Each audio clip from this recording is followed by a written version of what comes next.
we'll get started.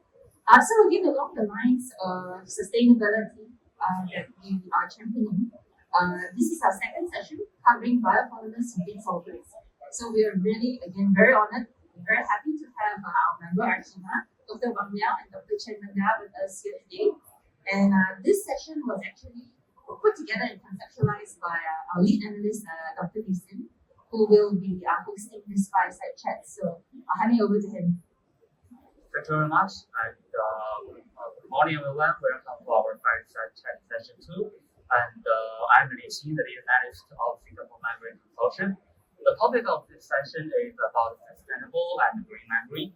And it's our great honor to invite Dr. Wang Miao and Dr. Wenda from Arkema for joining us to show their perspective and insights about this topic. So good morning, Dr. Wang Miao. So before we begin our session, could you please introduce yourself and your role in Arkema? Okay. Nice to meet you, everyone. So maybe I will give some words first regarding Arkema. So Arkema is a global specialty material provider. So our activities focus on 3 segments. So advanced materials, advanced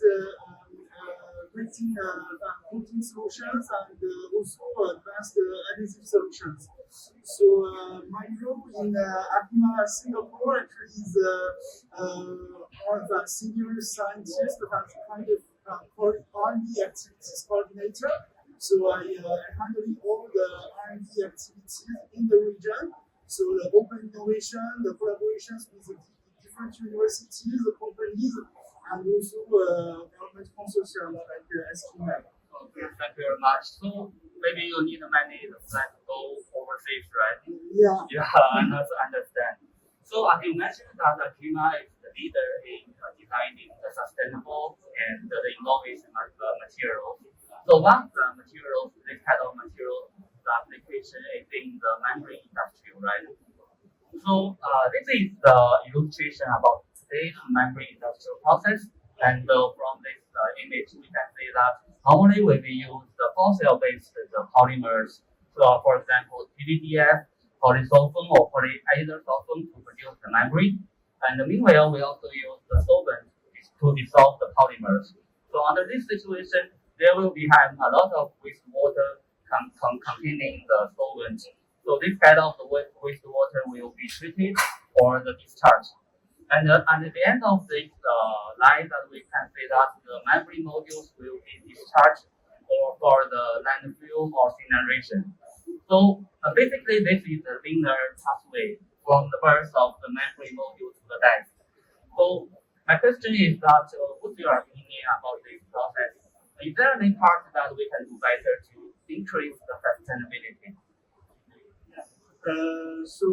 Obviously, we can see in this process there's many things not really sustainable, and I think every player is aware about that.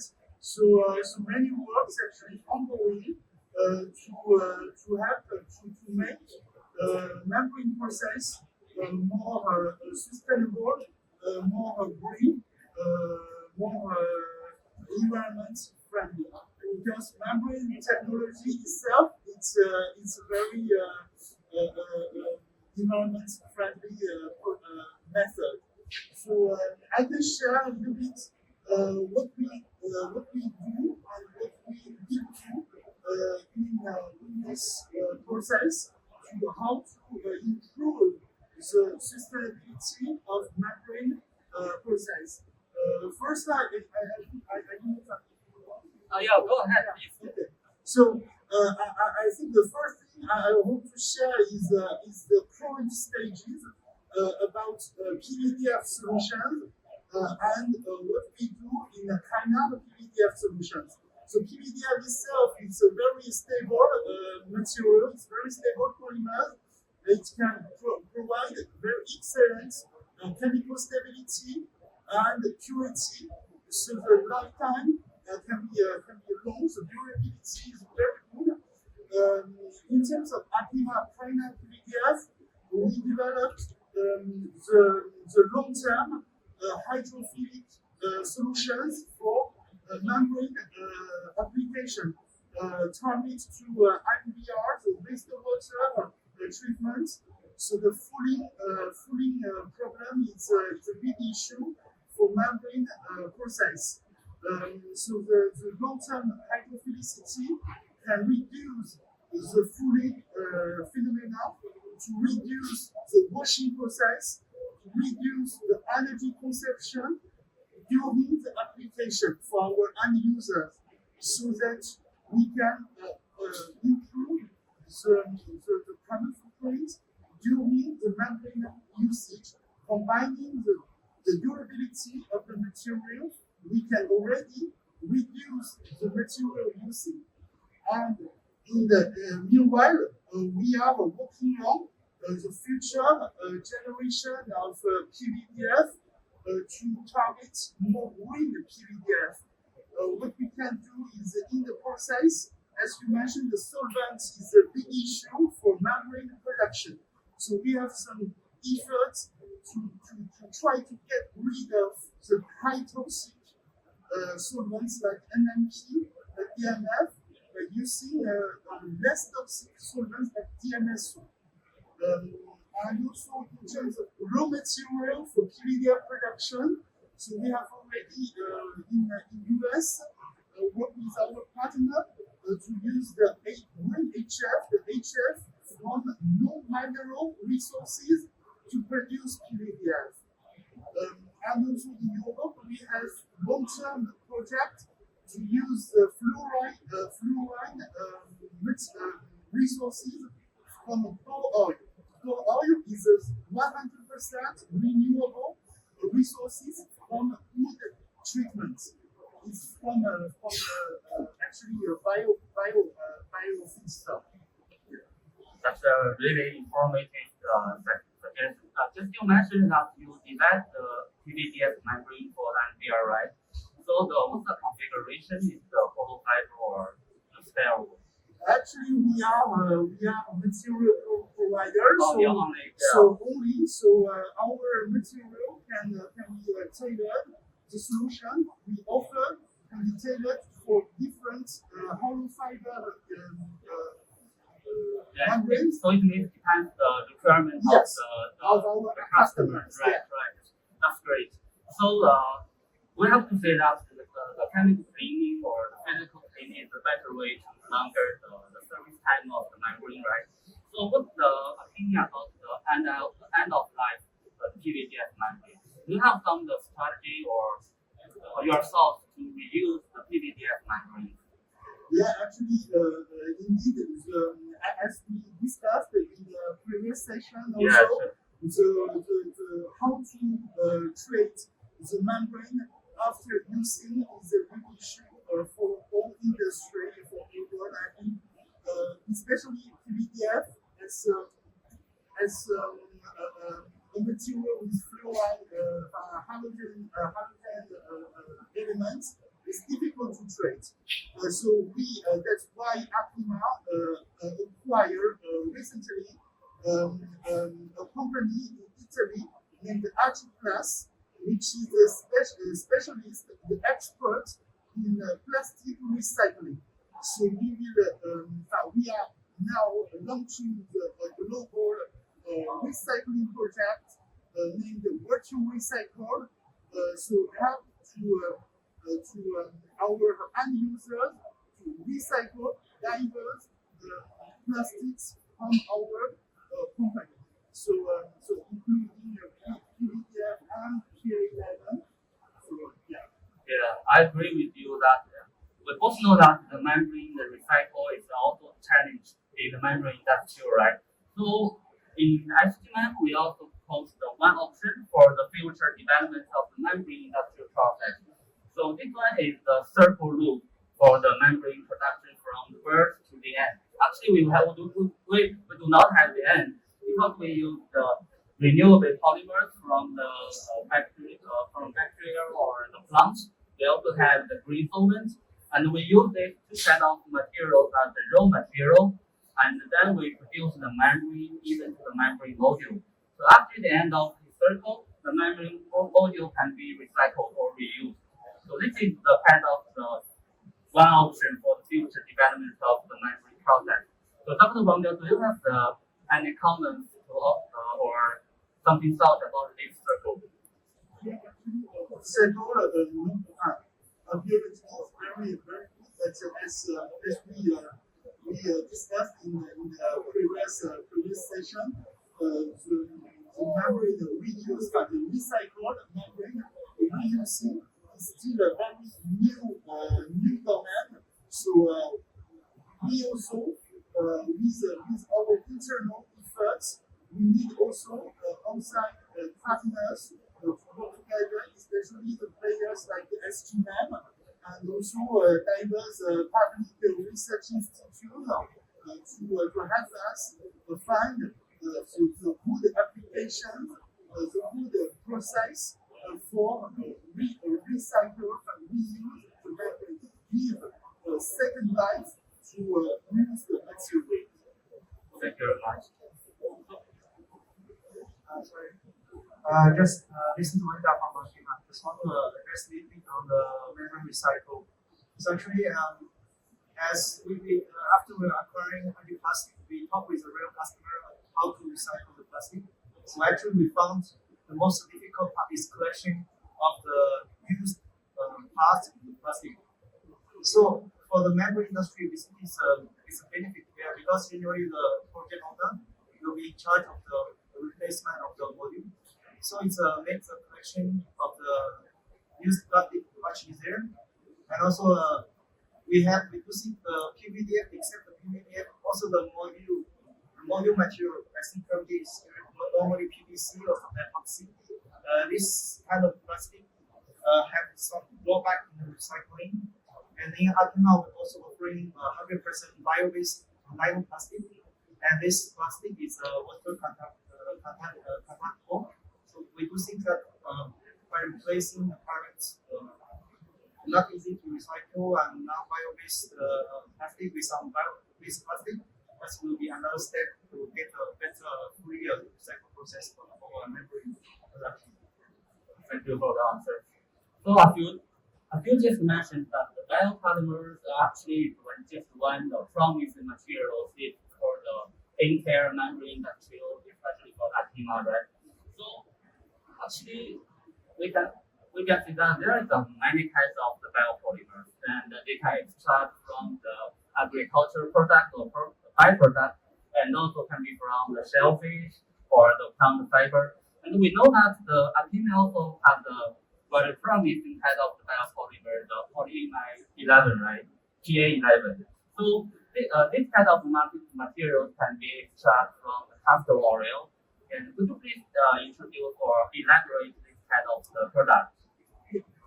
Actually, Arkema recent K11, it's one of our flagship product, 100% oil-based from castor oil, as you mentioned. Actually, castor oil can be thermally cracked into amino 11, which is amino angadenoic acid.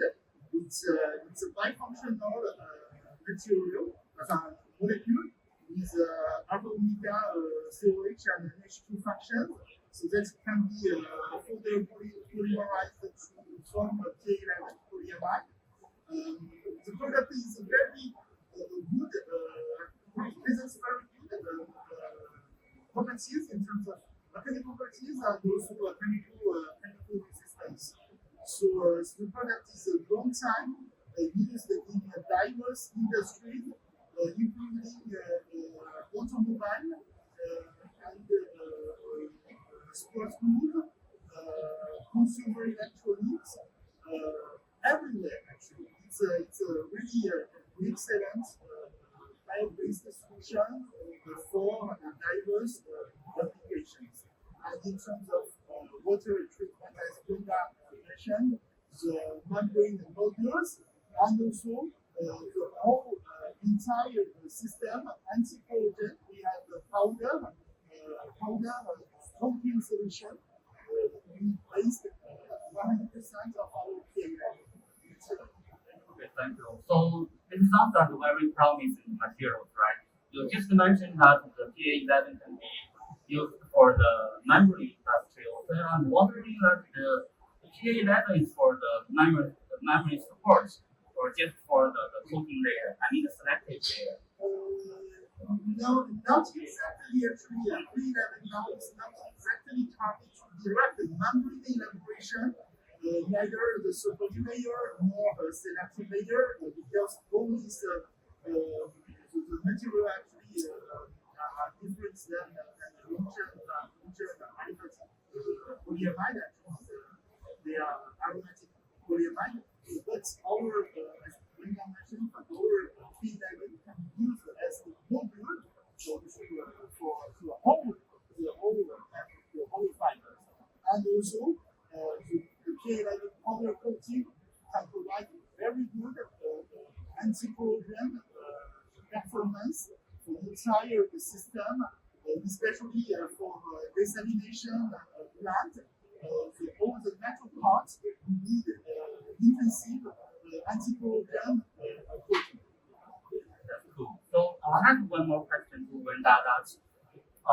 Dr. Romeo mentioned the PA11 to be used for the memory module. I know that there is also the very emerging technology is 3D printing. And PA11 is also kind of the promising materials in this area. So do you have some opinions for the Arkema side from 3D printing with the PA11? Yeah, I think 3D printing is a very promising new technology for the membrane because you can print the pore, so which means you can control the pore size and pore distribution much better. So I think definitely this is one of the area we want to enter. And talking about the 3D printing technology, actually we are now at Arkema where aiming is like SLS. It's a laser sintering technology. So this is using the powder form. For now, we don't have some memory development yet, but maybe it's an interesting. It's a potential way. Yeah. Also, we can 3D print our PVDF as well. Oh, okay. So we know that the 3D printing, the challenge is about the resolution. Sometimes we have to program the system to modify the memory, but normally the pore size range is for the MF and UF. So what do you thought about the PVDF? If we're doing the 3D printing, the process can be narrow to MF. Frankly speaking, we don't have, I don't have the answer now, but I think it's a very good topic, and as my role is open innovation, so I'm very glad to have the right partner for such co-development, because we have good materials, we have know-how on 3D printing internally. Actually, Arkema covered all kinds of 3D printing technologies. We have material solutions target different 3D printing technologies. So and also we are very open to have new partners for new applications, especially like applications like memory. Yeah, thank you very much. So besides the biopolymers, actually we can also use green solvents to increase the sustainability of the memory, right? So for the Arkema, do you have some products or some potential plan for the development of the green solvent? Maybe this one pass to me. Yeah, please. Yeah. So in terms of the green solvent, we have a very good example. It's a co-product from our castor oil transformation. Actually, as we know, as we announced, we are now preparing the startup of our new PA11 plant in Singapore, in June Island. So one of our co-products of PA11 named the stable A. Actually, it's methyl ester from castor oil. So the molecule, the can be used as a very good solvent, wind solvent actually, 100% well-based, eco-friendly, low VOC. It's already used in several domains like MOD for construction domain, in metallurgy industry as cleaning agents. So I think with again we need partners to develop more high-end applications like why not membrane preparation solvents. Yeah. Thank you very much. So I hope this event will open some areas because this event is very big. And a lot of the memory manufacturers come here. Maybe you can find a partner where. Yeah. Okay. So before the end of this session, Brenda, do you have some do you have some comments or some opinions about your company and about the biopolymer something to share with us?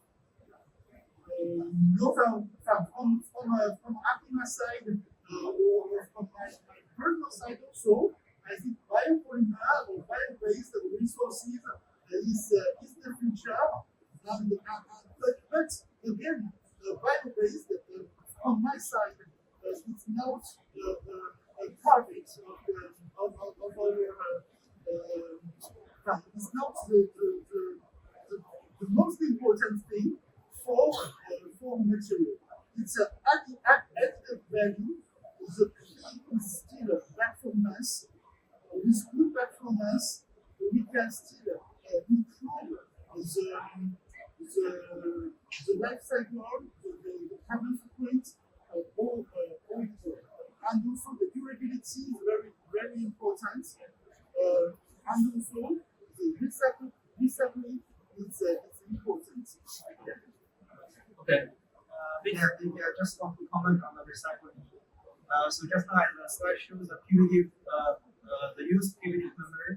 Normally you either landfill or you burn it. So which means you pay the money to the waste treatment company. But now we are offering customer or the end user a virtual cycle program, which means actually you can recycle the membrane. This is actually a cost down to end user because you don't need to pay the money, you get money from either we buy the used membrane from the end user or we put together to recycle, use the plastic again. So this is not only a cost down but also a way to further reduce the CO2 emission footprint.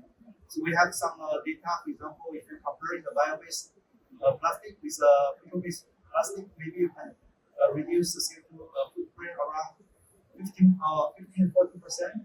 But by using a recycled bio-based material, you can further reduce the CO2 emission by 20%.